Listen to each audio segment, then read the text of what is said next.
এই শরীরে নিয়ে আর পারতাছি না। কি হয়েছে? এত ডাকছিস কেন? এই সখী, তোর শুনলাম তোর নাকি জামালের সাথে বিয়ে ঠিক হয়েছে। হ্যাঁ রে সখী।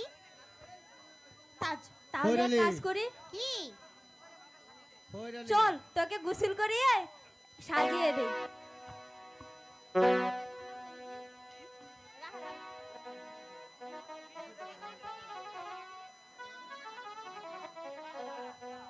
সাহেলে হাবানুর বিয়া হালো